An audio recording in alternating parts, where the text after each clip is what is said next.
PM Modi ने Sudan आंतरिक हिंसा मामले में अधिकारियों के साथ की बैठक। हिंसा प्रभावित क्षेत्र में फंसे भारतीयों की स्थिति पर की समीक्षा।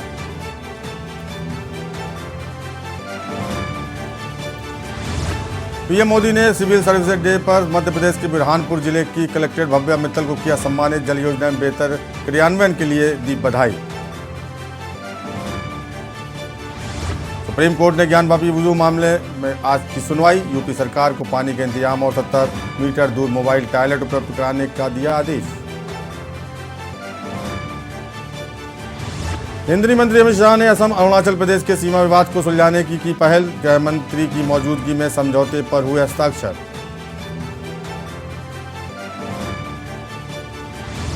पुंछ में आतंकी हमले में शहीद हुए 5 जवानों को थल सेना अध्यक्ष मनोज पांडे ने दी श्रद्धांजलि। कहा, जवानों के बलिदान को कभी नहीं भुलाया जा सकता।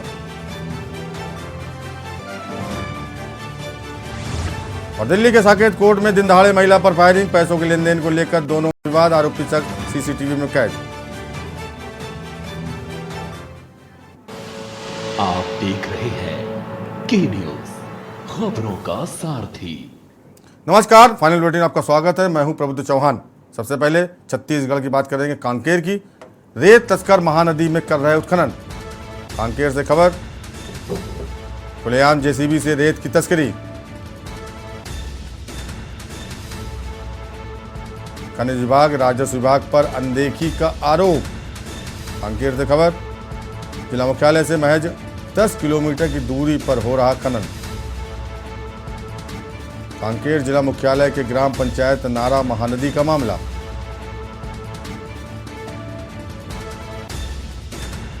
कांकेर में खुलेआम रेत तस्कर कर रहे उत्खनन का काम।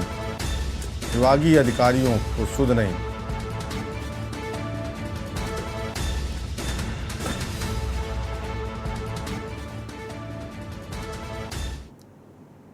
कोरिया जिले के ग्राम पंचायत मुरमा में मुख्य अतिथि सांसद ज्योत्सना महंत व विधायक अंबिका सिंह देव, मुरमा सरपंच उदय सिंह व विजय सिंह की अध्यक्षता में पंडो समुदाय हेतु 9.5 लाख की लागत से सामुदायिक भवन का भूमि पूजन किया गया।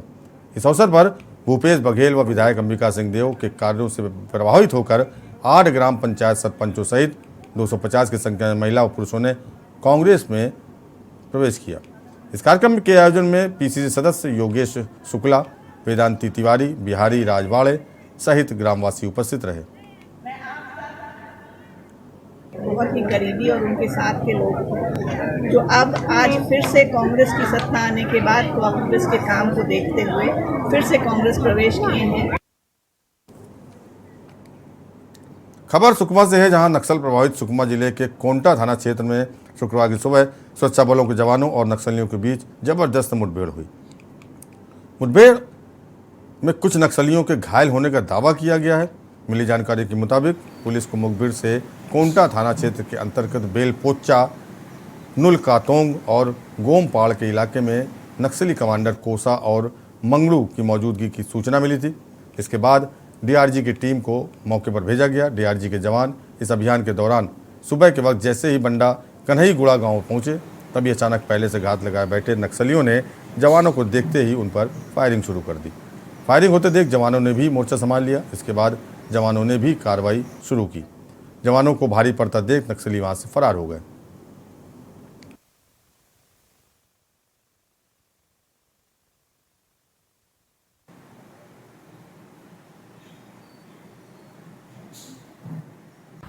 आज दिनांक 21/4/2023 को थाना कोंटा, जिला सुकमा के नुलकातुंग, गोड़पाड़, बेलपोचा आदि इलाकों में नक्सली कमांडर कोसी और मंगड़ू की उपस्थिति की सूचना के आधार पर सुबह तड़के डीआरजी की टीम को उनके स्थानों पर गश्त के लिए रवाना किया गया। गश्त के दौरान बंडा और कन्हईगुड़ा के बीच नक्सलियों और डीआरजी जवानों के बीच मुठभेड़ हुई, जिस मुठभेड़ में 5 से 6 नक्सलियों को गोली लगने के बाद उनके भागने की सूचना है। इलाके की सर्चिंग की गई है। उक्त सर्चिंग के दौरान कई सारे नक्सली साहित्य, उनके दैनिक उपयोग की सामग्री, कॉडेक्स, डेटोनेटर, रेडियो एवं अन्य सामग्री बरामद की गई। राजस्व मंत्री जयसिंह अग्रवाल जब तपती धूप के बीच लोगों से मुलाकात करने दौरे पर निकले। साडा कॉलोनी जमनी पाली वार्ड के कार्यकर्ताओं और आम जनता के साथ भेंट मुलाकात की और उनकी समस्याएं जानी। इसके बाद डॉक्टर LP साहू के निवास स्थान पर अयोध्यापुरी के कार्यकर्ताओं के साथ बैठक की और हालचाल जाना। समस्याओं तथा मांगों पर विचार विमर्श भी किया गया। भेंट मुलाकात के दौरान चोर भट्टी पहुंचे और यहां भी लोगों से मुलाकात की।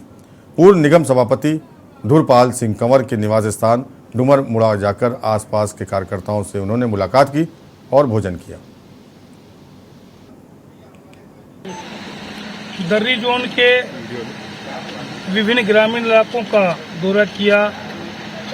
आपके कुमगरी, डूमरमुड़ा, चोरभट्टी, जमनीपाली, आपके NTPC, पटेल नगर सहित विभिन्न गांवों का दौरा किया। उसमें ग्रामीणों की तरफ से हमने जब पूछा तो दर्री क्षेत्र के लोगों ने काफ़ी संतोष जाहिर किया कि रोड का निर्माण बड़ी तेजी से हो रहा है और जून तक अभी पूर्ण होने की संभावना है। घर घर में नल के कनेक्शन लगाए जा चुके हैं, घर घर में बिजली पहुंचाई जा चुकी है। इसके साथ साथ आपके शिक्षा के क्षेत्र में स्कूल खोले जा रहे हैं। कोरबा में एक रिटायर्ड बालको कर्मचारी के साथ 18 लाख रुपए की ठगी का मामला सामने आया है। पुत्र की मौत के बाद पॉलिसी क्लेम करने पर संबंधित कंपनी के कर्मचारी ने पीड़ित से 18 लाख की ठगी कर ली। पुलिस अधिकारियों ने आरोपी को गिरफ्तार कर लिया है और जुडिशियल रिमांड पर भेज दिया है। पुलिस ने बताया कि ICICI लोम्बार्ड नाम की इंश्योरेंस कंपनी के कर्मचारी ने ठगी की वारदात को अंजाम दिया है। आरोपी को गिरफ्तार कर जेल भेज दिया गया है। के न्यूज़ इंडिया ने खबर को प्रमुखता से चलाया था।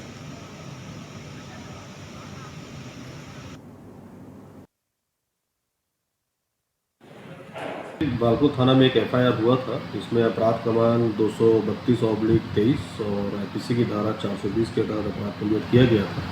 अपराध 31 मार्च 2023 में कायम किया गया था, जिसमें जो प्रार्थी हैं राजकुमार फैकड़ा, उम्र करीब 66 वर्ष के आसपास है। उनके लड़के की जो मृत्यु हुई थी उसमें बीमा की राशि मिलना था करीब 50 लाख रुपए के आसपास। इसमें जो आरोपी हैं दिलीप तिवारी, जो ICICI बैंक के लोम्बार्ड बैंक के मैनेजर हैं, इनके द्वारा मृतक के वाइफ पर फर्जी सिग्नेचर करके 18 लाख रुपए इसमें गबन कर दिया गया था।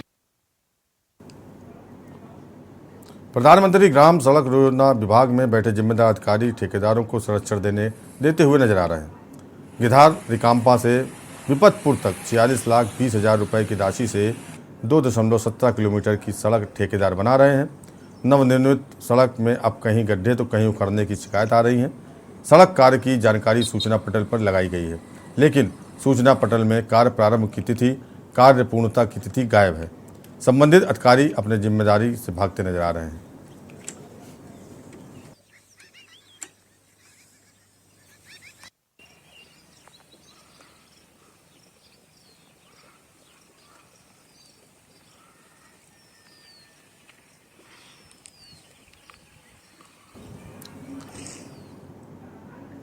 नक्सलियों ने नारायणपुर से ओरछा मार्ग पर लगभग 15 किलोमीटर दूर कापसी गांव के पास सुबह 3:30 बजे माइंस के वाहन जा रही थी। सामने 2 पेड़ सड़क पर गिरे हुए थे। देखकर वाहन रुका, जिसके बाद ग्रामीण वेशभूषा में लगभग 8 से 10 की संख्या में नक्सली निकले। नक्सलियों ने वाहन के ड्राइवर और कंडक्टर को वहां से भगा दिया। डीजल टैंक को फोड़कर डीजल पूरी गाड़ी में छिड़काव करते हुए आगजनी घटना को अंजाम दिया। क्षेत्र में दहशत व्याप्त है। आप देख रहे हैं के न्यूज, खबरों का सारथी। अब खबर यूपी की राजधानी लखनऊ से खबर। यूपी विद्युत नियामक आयोग से कंपनियों को बड़ा झटका। लखनऊ से बड़ी खबर। यूपी विद्युत नियामक आयोग से कंपनियों को बड़ा झटका। उपभोक्ताओं के हित में आयोग का बड़ा फैसला। स्मार्ट मीटर की रकम उपभोक्ताओं से नहीं वसूलेंगी कंपनियां। खुद के खर्च पर मीटर बदलने के निर्देश।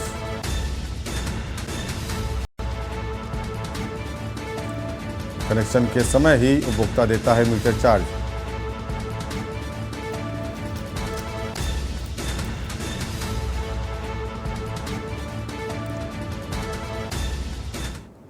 खबर कानपुर से है, जहां 50,000 के इनामी फहीम को गिरफ्तार किया गया। यूपी एसटीएफ ने कानपुर से की गिरफ्तारी। यूपी कानपुर से खबर। यूपी एसटीएफ को सफलता मिली है। कानपुर से गिरफ्तारी की गई है। 50,000 के इनामी फहीम को गिरफ्तार किया गया है। पिठूर थाना क्षेत्र से इनामी को गिरफ्तार किया गया है। कन्नौज के खटिया का रहने वाला है फहीम। यूपीएसटीएफ ने कानपुर से गिरफ्तारी की है।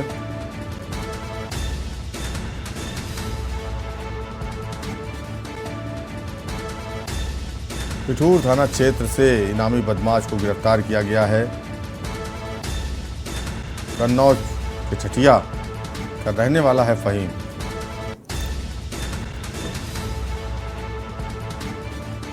कानपुर से खबर मिर्जापुर से है। दुष्कर्म के आरोपी को पुलिस ने किया गिरफ्तार। मिर्जापुर से खबर आ रही है। यूपी के मिर्जापुर से दुष्कर्म के आरोपी को पुलिस ने किया गिरफ्तार।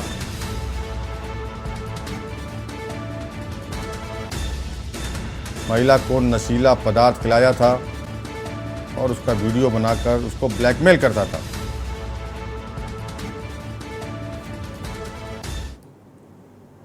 कोतवाली कटरा अंतर्गत एक महिला ने तहरीर दिया कि एक व्यक्ति द्वारा उसे नशीला पदार्थ खिलाकर उसके साथ दुष्कर्म किया गया तथा वीडियो बनाकर उसको ब्लैकमेल किया गया तथा उससे पैसे तथा जेवरात की मांग की गई। उक्त तहरीर पर थाना कोतवाली कटरा द्वारा छानबीन की गई तथा व्यक्ति जिसका नाम तौकीर अहमद पुत्र स्वर्गीय वजीर जो कि भटवा के पोखरी का रहने वाला है उसको गिरफ्तार किया गया है तथा उसके विरुद्ध 83/23, 328, 376, 384, 419, 504, 506 तथा 67 IT एक्ट में मुकदमा लिखकर अग्रिम विधिक कार्रवाई की जा रही है। कोरोना के बाद से मंदी की मार सह रहे व्यापारियों के दुकानों में एक बार फिर से रौनक देखने को मिल रही है। चिकन की कढ़ाई, नेट वाले कुर्ते, प्रिंटेड रंगीन कुर्ते भी खरीदे गए। लखनऊ और रामपुर की खास चिकन वाली टोपियों के साथ इस बार रजा कैप, बरेलवी कैप, इराकी कैप की भी खरीदारी हो रही है। अकबरी गेट गोल बाजार के रेडीमेड व्यापारी संजू महेंद्र बताते हैं कि पहले लोग कपड़े सिलवाते थे लेकिन अब रेडीमेड खरीदते हैं, उस पर उन्हें डिस्काउंट भी मिल जाता है। कोरोना के बाद से महंगाई का असर तो हुआ लेकिन धीरे धीरे सब कुछ ट्रैक पर आता दिख रहा है। ग्राहकों का आना और खरीदारी लगातार बनी है। तो वहीं हिंदुओं के प्रमुख त्यौहार अक्षय तृतीया के मौके पर भी दुकानों में काफ़ी भीड़ देखने को मिल रही है। लखनऊ के ग्राहकों में सोना और अन्य गहने खरीदने के लिए खासा उत्साह भी दिखाई दे रहा है।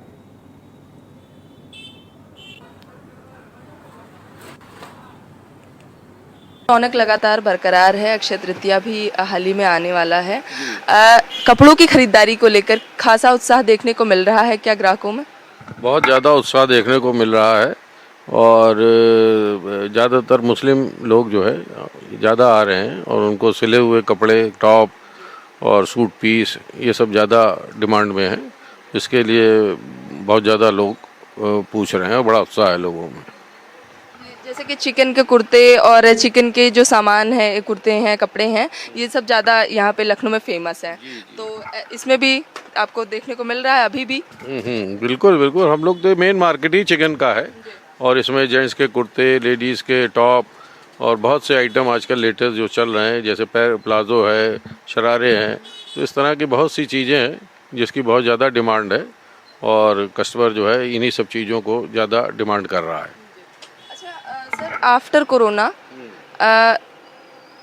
महंगाई भी आई और फिर काफ़ी बदलाव देखने को मिले, तो इसका कितना असर पड़ा अभी? इस पर असर तो देखिए पड़ा था लेकिन धीरे धीरे वो सब असर दूर होता दिख रहा है क्योंकि सब चीज़ों के दाम तो खैर बढ़े ही हैं लेकिन अब वो धीरे धीरे पब्लिक खरीद ही रही है, रोते गाते जैसे भी है लेकिन खरीद रही है। तो अब कोरोना के बाद ये पहला ऐसा साल है जिसमें काफ़ी उत्साह देखने को मिल रहा है और 2 साल तो उधर कोरोना में बहुत ज़्यादा सब गड़बड़ रहे लेकिन अब कोरोना के बाद से ये बहुत बढ़िया और बड़ा उत्साह है लोगों में।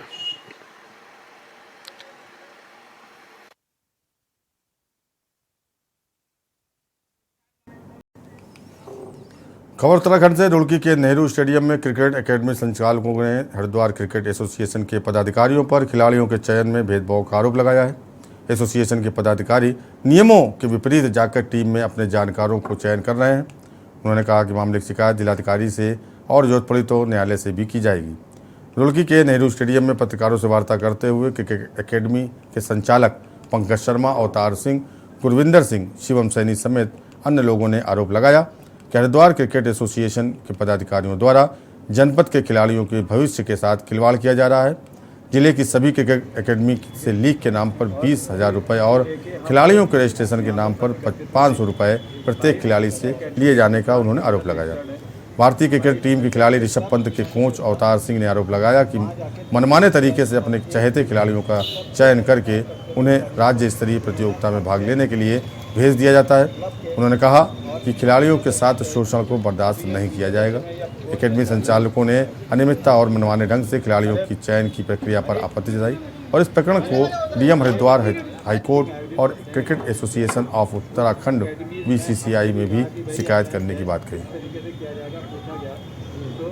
पंकज जी ने जो भी बात कही है एज एक सीनियर कोच होने के नाते वो चीज़ जेन्युइन है। बिल्कुल एक क्राइटेरिया होता है कि जो खिलाड़ी बोर्ड ट्रॉफी खेल गया हो उसको डिस्ट्रिक्ट में ट्रायल देने की जरूरत है। एज मैं भी सेक्रेटरी रहा हूँ अपने एसोसिएशन का, एज ए मैं भी सेलेक्टर रहा हूँ। मैंने भी अंडर 16 इंडिया कैंप कोचिंग दी है कि जो लड़का एकदम इंडिया को रिप्रेजेंट कर रहा है उसको क्या डिस्ट्रिक्ट में ट्रायल देना चाहिए? क्या वो 3 महीने का इतना बुरा खिलाड़ी होगा डिस्ट्रिक्ट में चयन नहीं हो रहा उसका? भाई साहब ये प्रेस कॉन्फ्रेंस जो की गई है, ये जितनी भी डिस्ट्रिक्ट हरिद्वार के अंदर जनपद के में जितनी अकेडमीज़ हैं उस 22 एकेडमी में से कम 13-14 एकेडमी आज ये मौजूद हैं।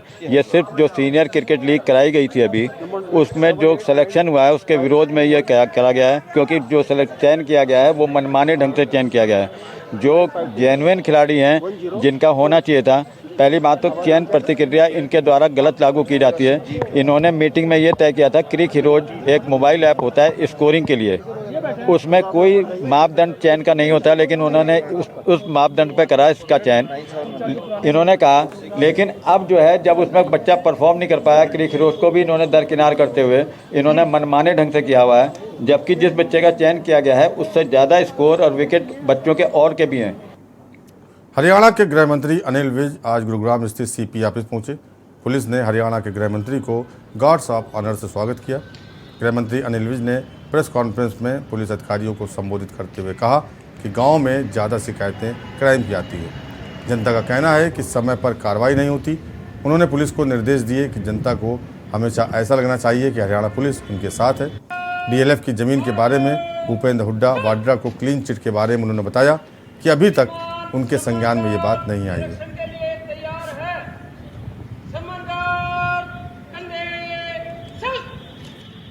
ऑर्डर के लिए हम समय समय पर बैठकें करते रहते हैं। कई बार हम डायरेक्ट करते हैं, कई बार हम वर्चुअल मीटिंग्स करते हैं। तो आज मैं एक कैंपेन शुरू किया है कि मैं सारी रेंजेस में जाकर, जितने भी रेंजेस और कमिश्नरेट्स में जाकर मैं लॉ एंड ऑर्डर की सिचुएशन का अवलोकन करता हूँ। तो आज हमने यहाँ पर मीटिंग की है और बहुत सारे विषयों पर हमने बातचीत की है।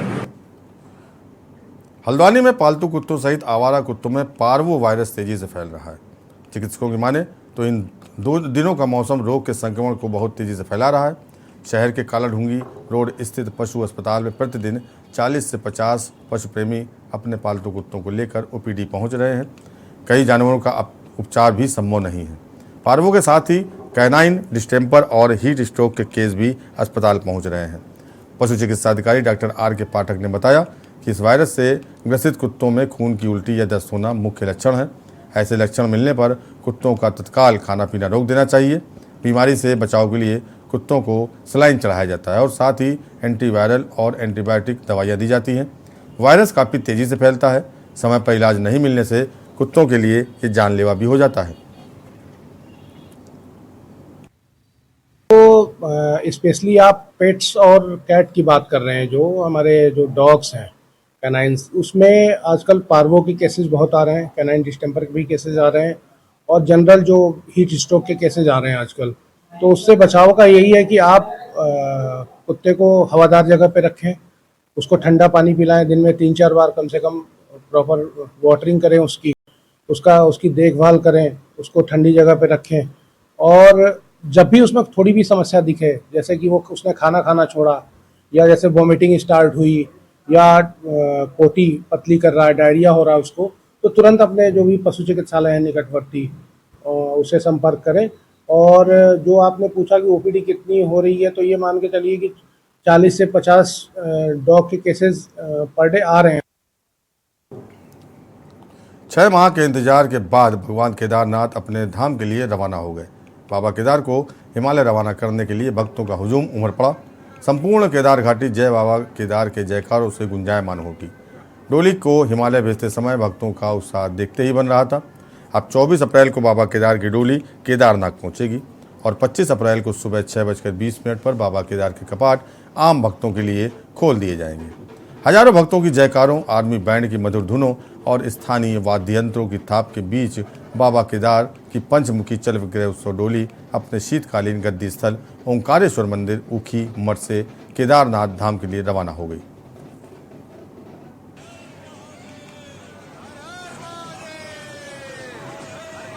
हाँ, कलकत्ता से आया। आप कैसा लग रहा है यहाँ पे आके? आप अरे बहुत बहुत अच्छा लगता है। इससे प्यार, इसने आनंद कभी मिला नहीं। इतना आराम होता है, इतना श्रद्धा से हम जाता है। अब इतना दूर से आया, कलकत्ता से आया। हाँ, हम तो अकेला ही आए और तो कोई नहीं है। हमारे साथ केदारनाथ है।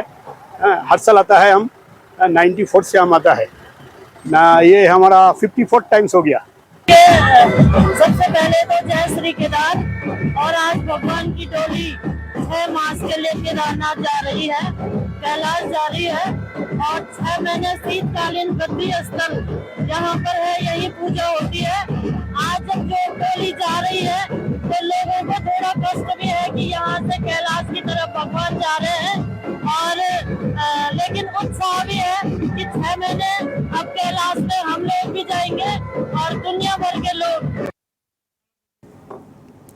अल्मोड़ा के लमगड़ा विकासखंड में स्थित श्री कल्याणिका हिमालय देवस्थानम में 23 अप्रैल से 5 मई तक श्रीमद् भागवत कथा सहित कई सांस्कृतिक कार्यक्रमों का और आश्रम का वार्षिकोत्सव समारोह आयोजित किया जा रहा है। कार्यक्रम की जानकारी देते हुए महाराज कल्याण दास ने बताया कि 23 अप्रैल को श्रीमद् भागवत कथा का शुभारंभ है। काशी के आचार्य रमेश भाई ओझा भागवत कथा ज्ञान यज्ञ का शुभारंभ करेंगे।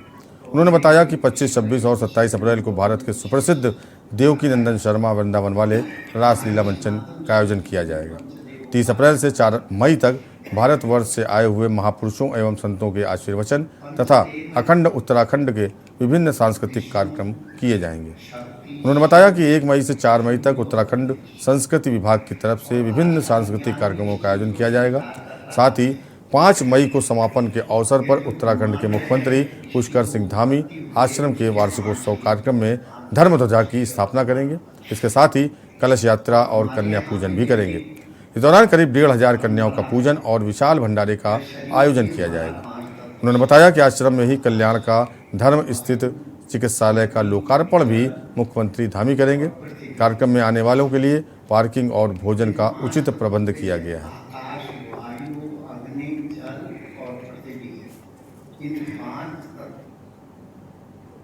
हल्द्वानी शहर में अनियंत्रित यातायात और जाम का कारण बनने वाले ऑटो पर प्रशासन और आरटीओ ने शिकंजा कसना शुरू कर दिया है।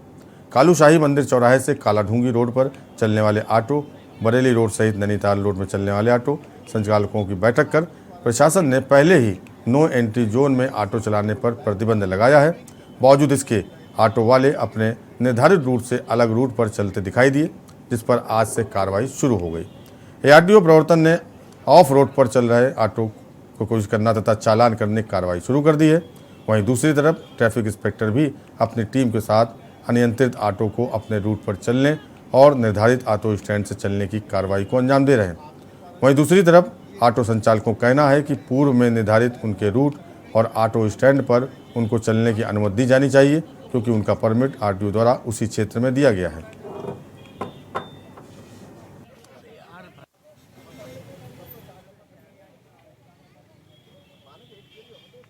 तो ये है कि मैं 16 किलोमीटर एसोसिएशन का एक पदाधिकारी हूँ।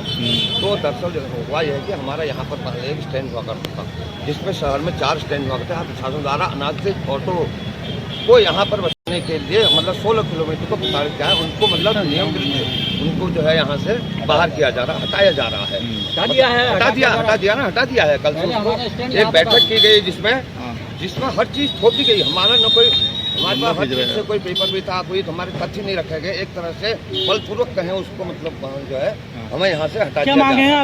ये कल एक मीटिंग रखी गई थी, सारे ऑटो चालक और जितने भी हमारे पास स्टैंड हैं और उनके यूनियन के केंद्रीय अध्यक्ष और टेम्पो स्टैंड के मुंशी वगैरह ये लोग आए हुए थे। तो इसमें पूर्व से ही जैसे कि आपको बताया कि ओके होटल से लेकर के मंगल पड़ाव तक इनकी नो एंट्री है। तो विगत कुछ समय से इन्फोर्समेंट की इन पर कमी रही, तो काफ़ी ऑटो चल रहे थे। तो हमने इनको कल मीटिंग में बता दिया कि ये जो पूर्व में नो एंट्री वाला जोन था आपका, आप वहाँ पे ऑटो नहीं चलाएंगे। और दूसरा, बीच में अस्थायी रूप से व्यवस्था की गई थी सती गली में कुछ ऑटोज़ को हमने खड़ा किया था, तो वहाँ सती गली की जनता के द्वारा इसका विरोध किया गया और उनके द्वारा ये कहा गया है कि यहाँ से ऑटो हटाइए, और ये लोग वहाँ गाली गलौज करते हैं, लड़ाई झगड़ा करते हैं। तो वो अस्थायी व्यवस्था खत्म करके धुलाना टेम्पो स्टैंड पे ही उन लोगों को भी खड़ा करने की कार्यवाही की। और फाइनल बुलेटिन में फिलहाल इतना ही। बाकी खबरों को देखते रहिए न्यूज़ इंडिया और मुझे दीजिए इजाज़त। नमस्कार।